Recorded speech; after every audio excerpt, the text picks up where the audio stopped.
என்று எண்ணி அரசு ஏதோ ஒரு தேர்வை வெளியிட்டது. அந்த தேர்வினை எழுதி நம் வாழ்க்கை தரம் உயர்ந்து விடுமோ என்று எண்ணி நம்மளும் ஒரு அரசு அதிகாரியாக மாறிவிடலாம் என்ற எண்ணத்தில் அந்த தேர்வினை எழுதி உடற்பயிற்சியிலும் வெற்றி பெற்று எழுத்து தேர்விலும் வெற்றி பெற்று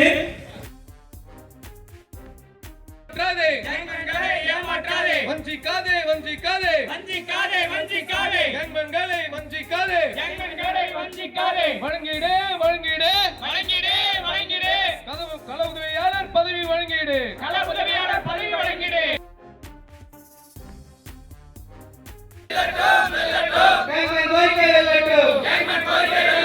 போராட்டம் போராட்டம் போராட்டம் போராட்டம் உரிமை நீக்கும் போராட்டம் உரிமை நீக்கும்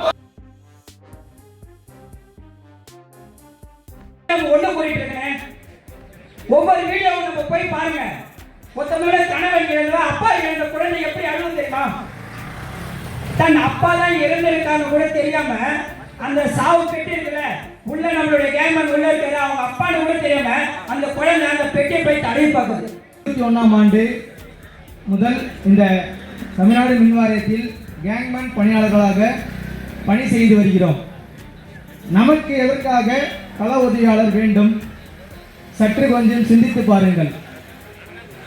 வேலைக்கு எப்போ நீ குழி எடு, கம்பன் எடு, புதிய லைன் மட்டும் புடி அப்படின்னு சொல்லிட்டு வேலைக்கு ஆள் எடுத்த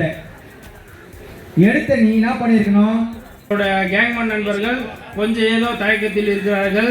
அவர்கள் வருவார்கள் என்று உறுதியோடு நம்ம போராடி கொண்டு இருப்போம்.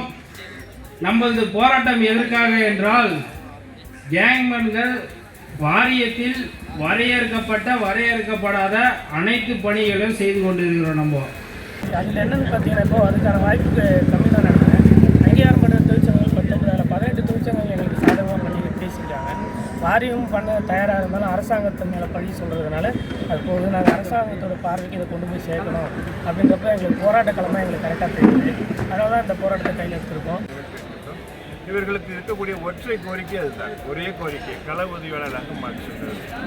இதுதான் ஒற்றை கோரிக்கை. இந்த கோரிக்கையை மின்சார வாரியம் செவிசாய்க்க வேண்டும், உடனடியாக உத்தரவிட வேண்டும் என்று வருகிறது. மின்சார வாரியத்தோடு பேசுவதாக இருக்கிறோம். இந்த போராட்டத்தை ஒட்டி நடக்கக்கூடிய பேச்சுவார்த்தையில் எந்த விதமான முன்னேற்றம் ஏற்படுகிறது என்பதை பொறுத்து இவர்களுடைய சங்கம் கேங்மேன் மற்றும் பணியாளர் சங்கத்தினுடைய செயற்குழு அடுத்த கட்ட நடவடிக்கை குறித்து என்ன முடிவு போராட்டம் தொடர்கிறதா இல்லையா என்பதை மாலையில் அறிவிக்கும்.